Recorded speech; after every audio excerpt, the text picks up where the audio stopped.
નમસ્કાર. કરંટ ટોપિકમાં હું શિવાની આપ સૌનું સ્વાગત કરું છું. અત્યારે જે રીતે રાજ્યભરમાં એક તરફ કાળઝાળ ગરમી પડી રહી છે તો બીજી તરફ આગ લાગવાની ઘટનાઓ રાજ્યભરમાં સતત વધી રહી છે. હવે જે આગ લાગવાની આ ઘટનાઓ છે તેમાં જે હાઈરાઇઝ બિલ્ડિંગ છે તેમાં આગ લાગવાની ઘટના જ્યારે વધતી હોય છે ત્યારે એક તરફ જે નિયમો સરકાર દ્વારા રચવામાં આવ્યા છે કે કોઈપણ જે હાઈરાઇઝ બિલ્ડિંગ છે ત્યાં ફાયર સેફટીના જે સાધનો છે તે પૂરતા હોવા જોઈએ અને દરેક જે વસ્તુની જાળવણી પણ એવી રીતે થવી જોઈએ. ત્યારે હાઈરાઇઝ બિલ્ડિંગમાં જે આગ લાગવાની ઘટના બની એમાં જે ઘટનાઓ બની એ સતત વધી રહી છે અને તે એક જ દિવસમાં એવી 3 થી 4 એવી ઘટનાઓ બની.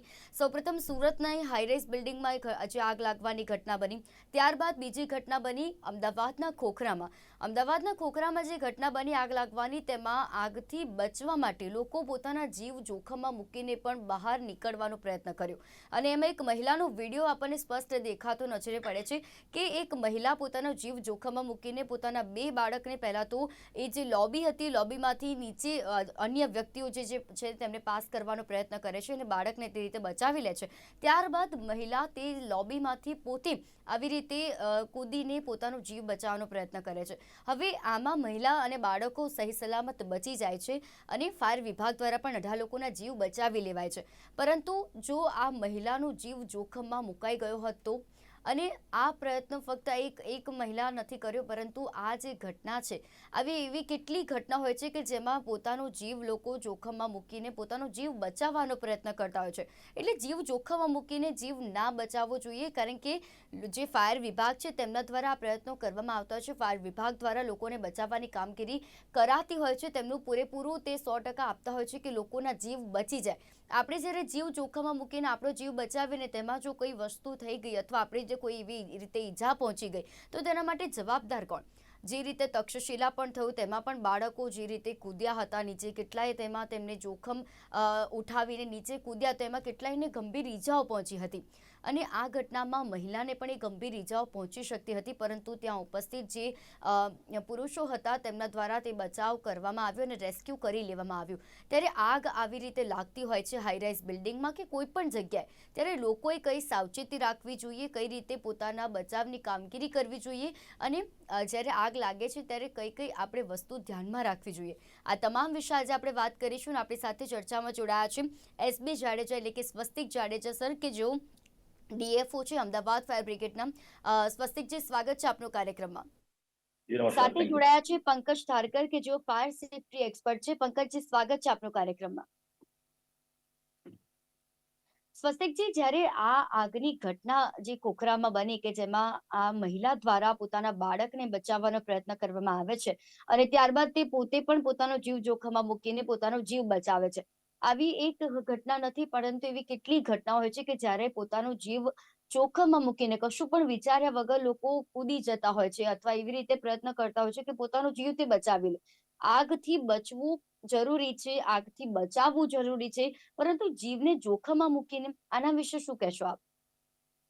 જી, સૌપ્રથમ તો યસ્ટરડે જે fire fighting and rescue calls receive થયો હતો, Ahmedabad fire brigade emergency services ડિપાર્ટમેન્ટના ફાયર કંટ્રોલ રૂમને એક કોલ મળતા કે ખોખરા પાસે પરિષ્કર 1 બિલ્ડિંગ છે, તેમાં બિલ્ડિંગની અંદર એક ઇલેક્ટ્રિકલ ટ્રકમાં ફાયર છે અને તેમાં ઘણા લોકો ફસાઈ ગયા છે. અમદાવાદ ફાયર બ્રિગેડે ફર્સ્ટ ઓફ ઓલ તો આપને જણાવ્યું કે 18 લોકોનું રેસ્ક્યુ ઓપરેશન કરેલું છે. કોઈ પણ કેઝ્યુઅલ્ટી તે કોલમાં નથી અને જે આપણે જોયું છે કે એક ક્રિટિકલ પોતાના બાળકને બચાવવા માટે અને પોતે બચવા માટે એક માતા એક માળથી બીજા માળે નીચે જવાના પ્રયાસ કરે છે.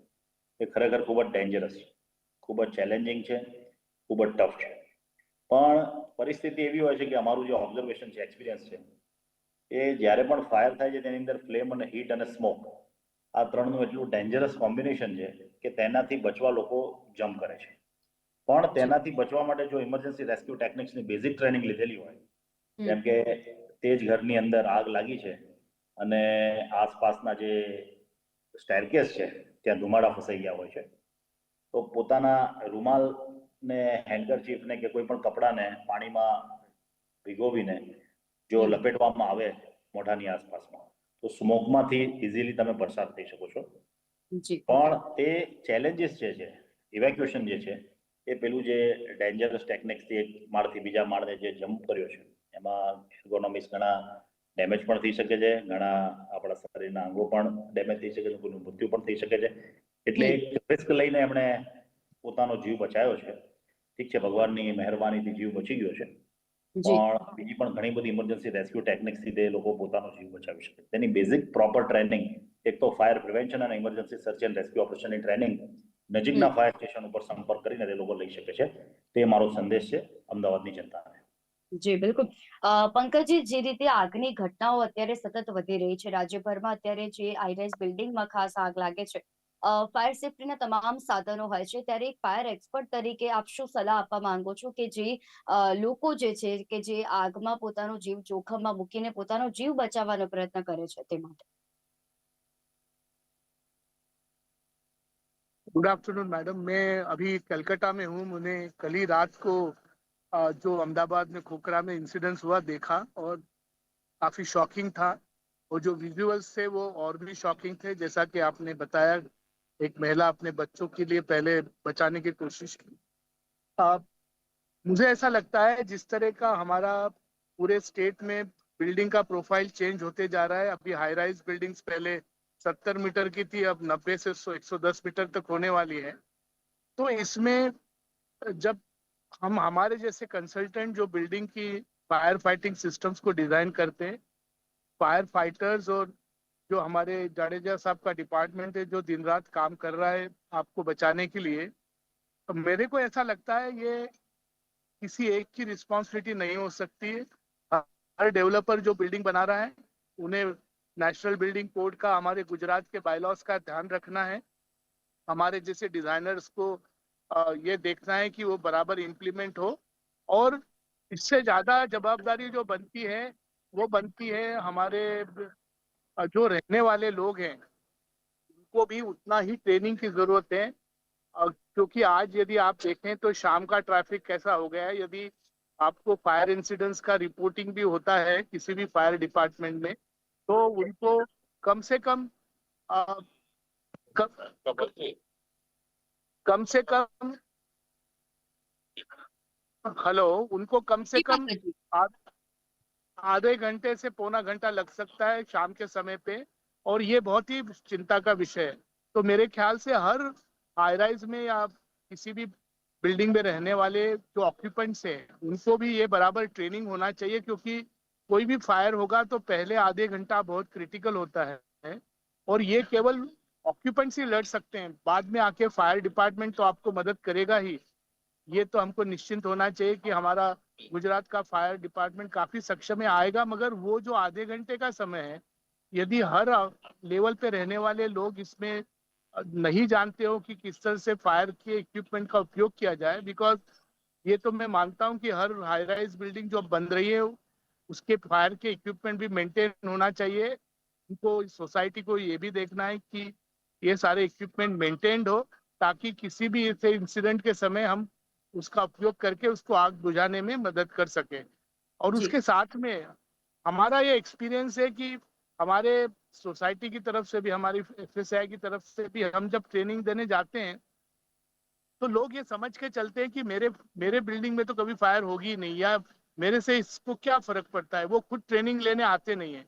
हमने अभी प्रोग्राम चालू किया है कि, और अभी जो प्राइम मिनिस्टर लॉन्च करने वाले हैं कि हम हर स्कूल में जाएं, ताकि हमारा बच्चा, हमारा छोटा छोटा बच्चा भी इसके बारे में अवगत हो।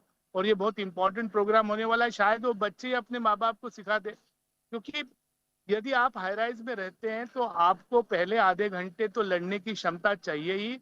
यदि ये नहीं होगा, क्योंकि इंसिडेंट नहीं होगा ऐसा तो कुछ हो नहीं सकता। इंसिडेंट्स कई वजह से हो सकते हैं। किसी गलत वर्कमैनशिप की वजह से भी हो सकती है, या वो जो बिल्डिंग में फ्लैट में रहने वाला है उसके पास 5 किलोवाट का कनेक्शन है और एयर कंडीशनिंग के लिए 10 किलोवाट का इक्विपमेंट लगा दे, उसकी वजह से भी आग हो सकती है।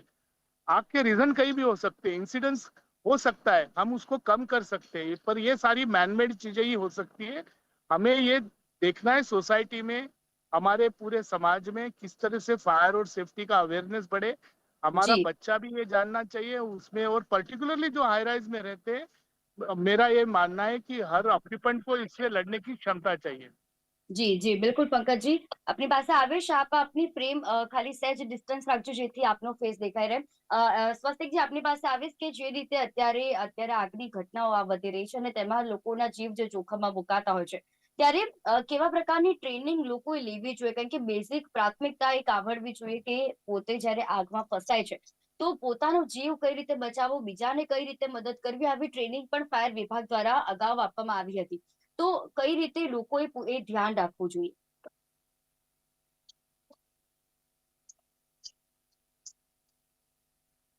हम तो हमारी जो society fire and safety association of India की तरफ से, fire and security association of India की तरफ से हम सोसाइटी लेवल पे जाके ट्रेनिंग दे रहे हैं। हमें फायर डिपार्टमेंट का भी उसमें मदद मिल रहा है। हम स्कूलों में भी जाके बच्चों को ट्रेनिंग दे रहे हैं, उसमें भी जी हमें फायर डिपार्टमेंट्स का सहयोग मिल रहा है। और ये हम कुछ सालों से कर रहे हैं और हम चाहते हैं इस प्रोग्राम को और भी आगे आके बढ़ाए, ताकि ये जो भी इंसिडेंसेस हो रहे हैं इसमें किसी की जान माल का नुकसान न हो। हम हर इलेक्ट्रिकल फायर या जो भी और भी तरह रीजन से फायर हो सकता है, गैस की वजह से हो सकता है, उसमें हाउस लेडीज को भी ट्रेनिंग दे और हमारे बच्चों को भी ट्रेनिंग दे। बिकॉज जी मोस्टली वो लोग घर में हो सकते हैं, तो वो भी पूरी तरह से जानकारी रखना चाहिए। ये हमारा प्रयास है मैडम।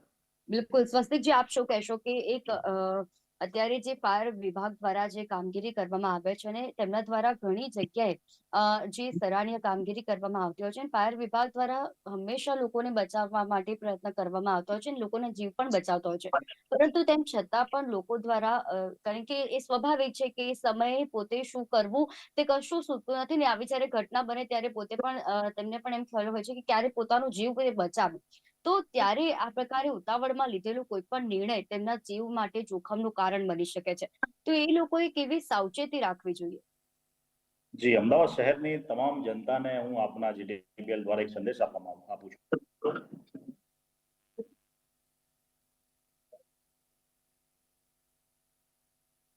બિલ્ડિંગ્સમાં આપ કામ કરો છો, કોઈ જગ્યાએ આપ જાઓ છો, તે તમામ જગ્યાએ ફાયર ફાઇટિંગના ઇક્વિપમેન્ટ્સ હોય છે. તે પ્રોપર ફાયર ઇક્વિપમેન્ટ્સનો સાચો ઉપયોગ કરતા તેમને આવડવું જોઈએ. નંબર 1. સાચો ઉપયોગ કરશો એના માટે પ્રોપર ટ્રેનિંગ હોવાની ખૂબ જ જરૂર છે.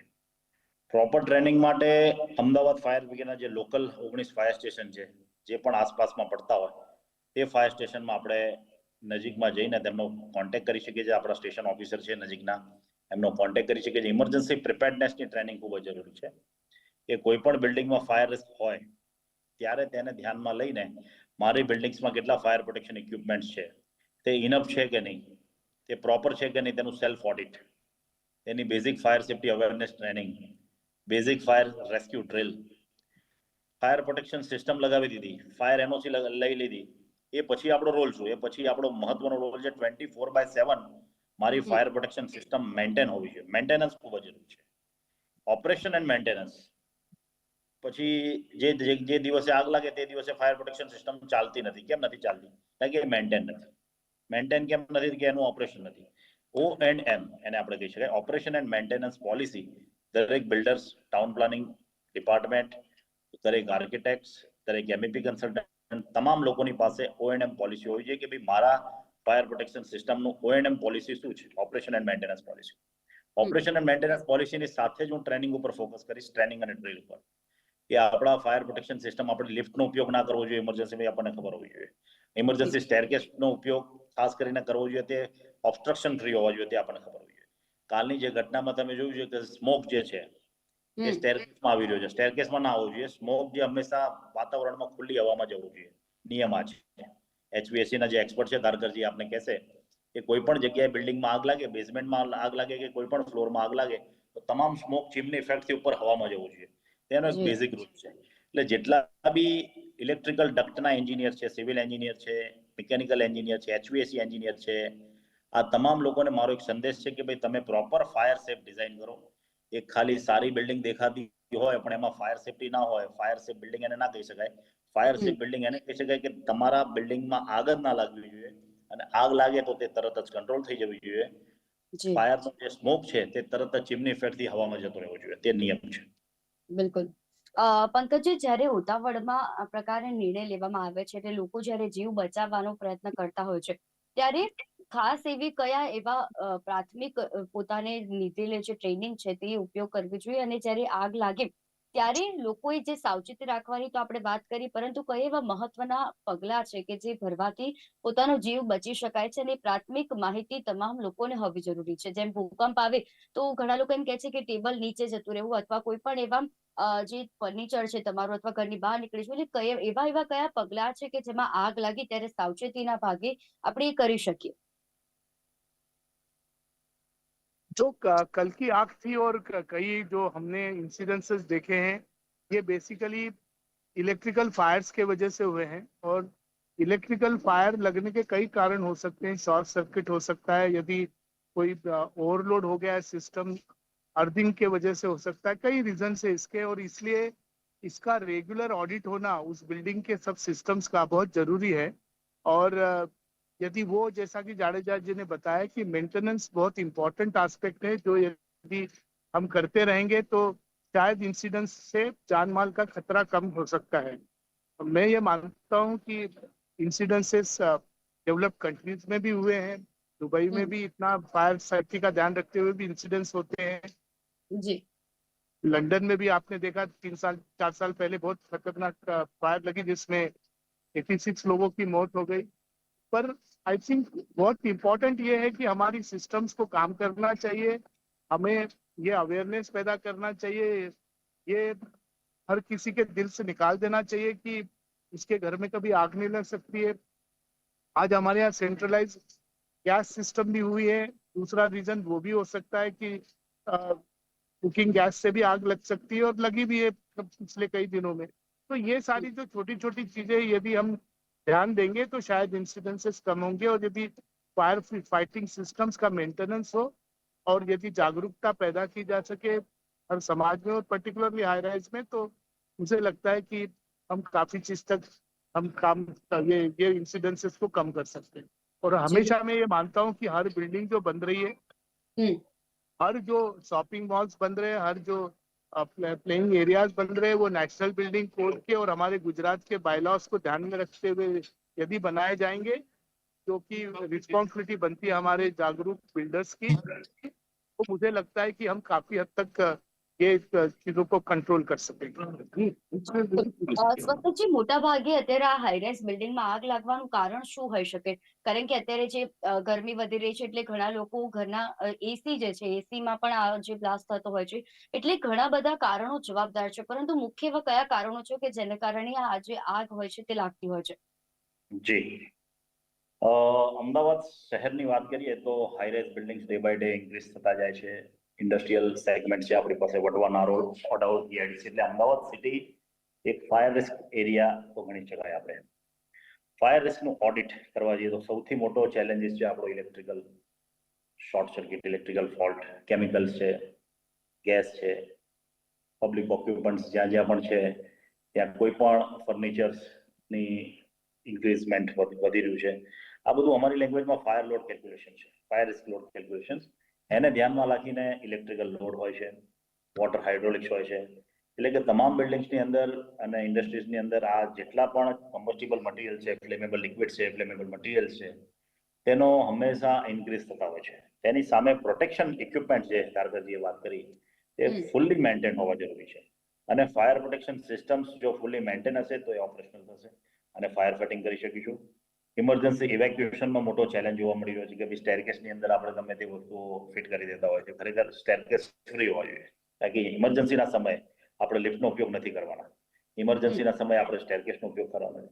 ભારત દેશમાં જેટલી પણ મેજર ફાયર થઈ છે તેનો મેં સ્ટડી કર્યો છે, જેમ કે તક્ષશિલા ફાયર છે, ડબ્બાલી એરિયા છે, ઉફાર સિનેમા છે, આ બધી જગ્યાએ એ જોવા મળ્યું કે પબ્લિક આગ લાગ્યા પછી સેફલી ઇવેક્યુએશન નથી કરી શકતું. કેમ નથી કરી શકતું? કે તે લોકોને કંઈક ને કંઈક આગળ ઓબ્સ્ટ્રક્શન. એટલે મારી અમદાવાદ શહેરની તમામ જનતાને, કન્સલ્ટન્ટને, એન્જિનિયર્સને, ડિપાર્ટમેન્ટના લોકોને, ઓફિશિયલ ગવર્મેન્ટ તમામ લોકોને એ જ મેસેજ છે કે કમસે કમ તમારી બિલ્ડિંગ્સના ફાયર સ્ટેરકેસ ચેક કરો, ત્યાંની ફાયર પ્રોટેક્શન સિસ્ટમ ચેક કરો કે તે પ્રોપર છે. ફાયર સ્ટેરકેસ એટલા માટે કે તે ઘણી જગ્યાએ ઓબ્સ્ટ્રક્શન હોય છે. ઘણી જગ્યાએ મેં જોયું છે કે સ્ટેરકેસની અંદર લોકોએ ઘણા ઓબ્સ્ટ્રક્શન કરી દીધા છે, પાર્ટીશન મૂક્યા છે, ટેમ્પરરી સ્ટ્રક્ચર મૂક્યા છે, ફ્યુઝ બોક્સ મૂકી દીધા છે, એલપીજી સિલિન્ડર મૂકેલા છે, જેથી લોકો ઇઝીલી અંધારામાં ભાગી ના શકે. અંધારામાં શું, અજવાળામાં ના ભાગી શકે. તક્ષશિલામાં ઘણા લોકોએ સ્ટેરકેસ બ્લોક કર્યા હતા. તો તમારા સ્ટેરકેસ લિફ્ટનો ઉપયોગ તો કરો, પણ સ્ટેરકેસનો પણ ઘણી વખત ઉપયોગ કરો ને એનું વિજિલન્સ ઓડિટ સોસાયટીના ચેરમેન અને સેક્રેટરીની ટીમ દ્વારા થવું જોઈએ. અને હું તો કહું છું દરેક રેસિડેન્ટ્સ અને ઓક્યુપન્ટ્સ ઓફિસમાં રહેતા હોય ઓક્યુપન્ટ્સ દ્વારા કરવું જોઈએ. તમારા ચેરમેન સેક્રેટરીને મેસેજ આપો કે મારા સ્ટેરકેસમાં મારા ફ્લોરની અંદર આટલું ઓબ્સ્ટ્રક્શન છે, તે તાત્કાલિક ધોરણે એને રિમૂવ કરવામાં આવે. અને જો ત્યાંથી જ ઇલાજ ના થાય અમદાવાદ ફાયર બ્રિગેડ પર તમે કોન્ટેક્ટ કરી શકો છો. બિલકુલ. પંકજજી, જે આગ લાગે છે ત્યારે જે પ્રકારના ધુમાડા હોય છે તે પરથી કઈ રીતે અનુમાન લગાવી શકાય કે આટલા જોખમી છે અને તેમાં લોકોએ શું કરવું જોઈએ? हेलो જી मैंने सुन हेलो, नहीं पाया हेलो। Madam clearly. જી. પંકજજી, જે રીતે અત્યારે આગ લાગવાની જે ઘટનાઓ વધી રહી છે તેમાં અમુક પ્રકારના જે ધુમાડા નીકળતા હોય છે, તો हेलो એના ઉપરથી કઈ રીતે અનુમાન લાગી શકાય કે આ આટલા જોખમી કહી શકાય? नहीं, ये तो हमारे फायर एक्सपर्ट बता पाएंगे कि जो धुआं निकल रहा है कल का जो मैंने देखा था वो मोस्टली इलेक्ट्रिकल जो केबल्स होती हैं उनका जलने का धुआं दिख रहा था। और इसमें कई तरह की केबल्स आजकल यूज हो रही है और नई जो केबल्स आ रही है वो फायर सेफ्टी के दृष्टि से कम स्मोक वाली भी केबल्स अब बनना चालू हुई है। आज से 20 साल पहले या 15 साल पहले उसका चलन नहीं था, पर अब हम इस दृष्टि में भी काफी काम कंट्री में हो रहा है कि किस तरह से धुआं जो होता है उसी से जाने जाती है। फायर तो हम बुझा लेते हैं, मगर धुआं यदि फैल जाए, घर में फैल जाए, यदि आप इनहेल कर ले CO2 तो उससे मौत हो सकती है। तो जो टाइप ऑफ केबल्स होती है उस पे अभी काफी काम चल रहा है। काफी नए जो स्टैंडर्ड्स में हम इसके ऊपर भी काम कर रहे हैं कि वो कम से कम धुआं हो। इस तरह के केबल्स बने या बिना फायर सर्वाइवल केबल भी आ रही, वो शायद रेसिडेंशियल घरों में तो बनाना मुश्किल है, मगर जो कमर्शियल ऑर्गेनाइजेशन से जहाँ पे काफी हजारों लोग काम करते हैं वहाँ पे उनका या मेट्रो स्टेशन से या इस तरह के पब्लिक एरियाज है वहाँ पे फायर सर्वाइवल केबल्स का भी उपयोग हो रहा है, जो कि आग नहीं पकड़ेगी। अभी वो एक्सपेंसिव है, धीरे धीरे उसकी कॉस्ट कम होते जा रही है जैसे कि उसका उपयोग बढ़ते जा रहा है। और मुझे पूरा कॉन्फिडेंस है कि जो नए स्टैंडर्ड्स और कोड बन रहे हैं उसके हिसाब से इसका चलन भी आने वाले नए बिल्डिंग्स में होने लगेगा, जिससे कि ये इंसिडेंट्स में भी कमी आएगी। જી બિલકુલ. અને એવી આશા રાખીએ કે લોકોમાં પણ જાગૃતતા આવે. સ્વસ્તિકજી, સમયનો અહીંયા અભાવ છે, પરંતુ એક ડીએફઓ તરીકે, અમદાવાદ ફાયર બ્રિગેડના ડીએફઓ તરીકે આપ લોકોને શું સલાહ આપવા માંગો છો કે જ્યારે આ પ્રકારની આગ ની ઘટના બને છે ત્યારે તેમને કઈ સાવચેતી રાખવી જોઈએ તે તો આપણે વાત કરી જ, પરંતુ કોઈ પણ નિર્ણય ઉતાવળમાં ના લેવો જોઈએ તે માટેની શું સલાહ આપવા માંગો છો?